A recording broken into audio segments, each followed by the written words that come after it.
Hey guys, welcome back to the Crowdfunding Demystified YouTube channel. My name is Salvador Briggman, and today I want to talk about how you can raise an extra $361,534 online using a crowdfunding trick, which I'm going to reveal in today's video if you stick around until the end.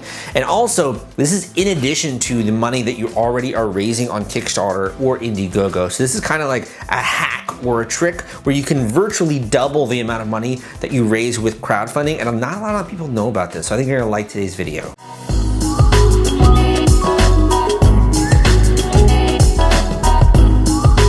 Specifically, the campaign that I'm talking about today is called Beasts of the Mesozoic. So this campaign, they basically raised $350,000 on Kickstarter. We did an intensive podcast episode understanding how they are actually able to do that, how this individual was able to launch a campaign without very much experience, and they actually did this while they also had a day job. So kudos to them. I recommend going and listening to that podcast episode because it's chock full with crowdfunding gold and a lot of great content and a lot of great information. But one of the things that came out of our podcast episode was, I was talking with the guest and he's like, well, actually, I don't know if this isn't really out there, but we actually doubled the amount of money that we raised using this simple trick. And I was like, oh my God, that's insane. Like, what is it that you did, man? So he was telling me about the launch and how successful he was. And like the fact that they also like blown away that you were able to raise that amount of money and have such a huge tribe following, despite the fact that it's kind of like a niche product, like raptors, sculpting raptors and making like toys out of that is not like a super huge product category necessarily, but like for him, he was able to attract a tribe. So I'm like, what'd you do, man? What'd you do? And he basically said that this all happened after the launch of his campaign. It was successful and he ended up closing up the campaign. So after the campaign is finished, what ends up happening? Well, you have to go and so you have to survey backers. Well, looking at this campaign, he had 2,661 backers that he would have to survey and create Excel spreadsheets. So he's like, this is a headache. I have to figure out how to deal with this problem. So the first thing that he did was he went out there and he got a fulfillment company to help him fulfill all of these orders. Now, they are also a sponsor of this YouTube channel, Fulfill Right.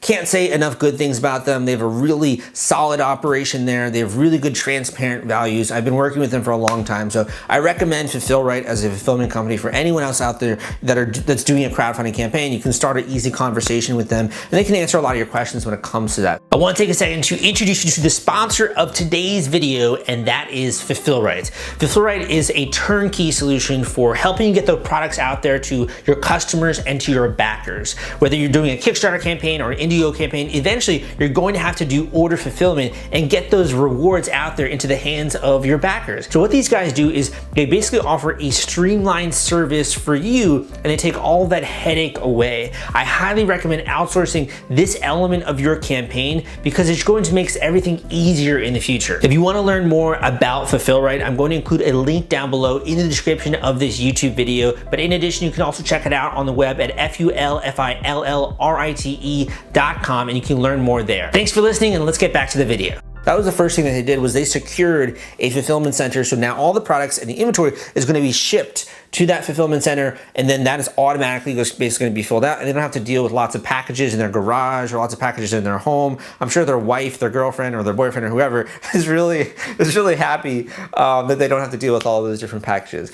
After they solve this problem, then they're like, okay, now we got to figure out all these surveys and these variations in the rewards and what everyone wants. Rather than using Excel spreadsheets to do this, they used a tool called BackerKit. And one of the cool things about BackerKit is, I actually have a tutorial on this. You can check my YouTube channel. This tool will not only allow you to recoup failed credit cards, but it will also allow you to sell upsells. So things like if you want to have a Raptor and then you want to also buy a T-Rex, you've produced something else, you can offer some kind of an upsell when people or backers are checking out, if you will, and they're making their survey responses. But in addition, the other cool thing you can do with BackerKit is you can continue to raise funds within the actual fundraising software, basically, of BackerKit. So that's exactly what they did. They used BackerKit, and BackerKit, the functionality there is what enabled them to continue to accept orders and to continue to raise funds. So basically, the crowdfunding trick was they set up a team that enabled them to fulfill these orders, to deal with the logistics using Fulfillrite, and then they partnered with BackerKit when it comes to doing the surveys and the software that handles continuing to raise funds with a crowdfunding campaign.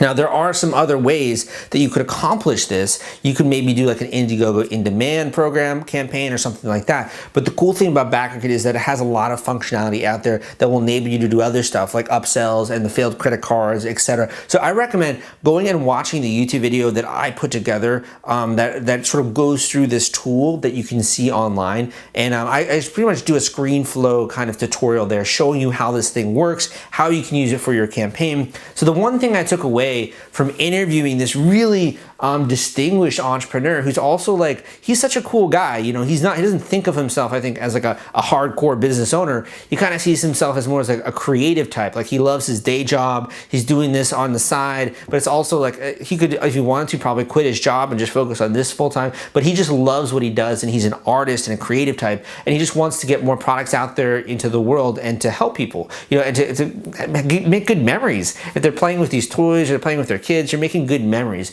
So the one thing that I took away, aside from, you know, I would say go and listen to the long form version with the podcast, because there's a lot of great stuff there.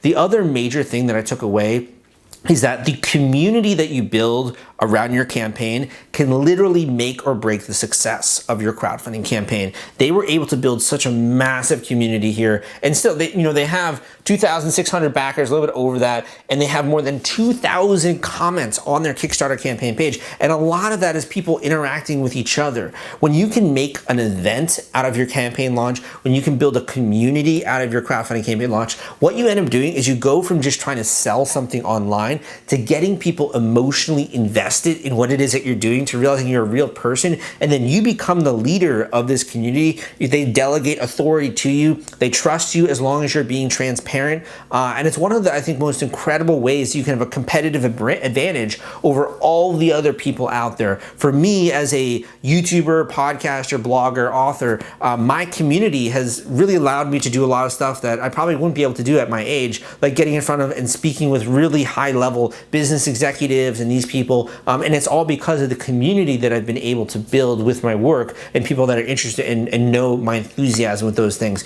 So those are the two tips I would leave you with. The simple hack that you can use to basically double the amount of money that you've raised or even more. And also the importance of building community. I hope you took something away from today's video. I got some links down below. Go and check out Fulfillrite. Go and check out the long form version of this podcast episode. And of course, if you want to, you can always book a one-on-one coaching call with me. I have a link for that down below.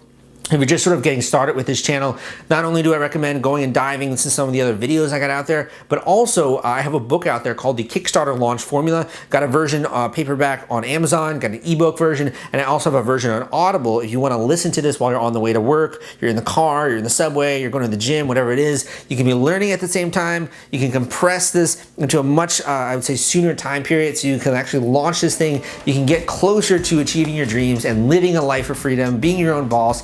All this kind of stuff that I think is really good and really can level up your life to a way that you maybe never thought possible. It's kind of like cheesy to say, but I've seen so many entrepreneurs and people literally have a life-changing moment where they launch a campaign, they get a massive community, they now have demand, and they're able to finally have that online business, live with more freedom in their life, and in that way kind of, I guess, taste a bit of what their dreams have always been since they were young and in childhood. Thank you so much for listening to this YouTube video. My name is Salvador Briggman, and I'll see you next time.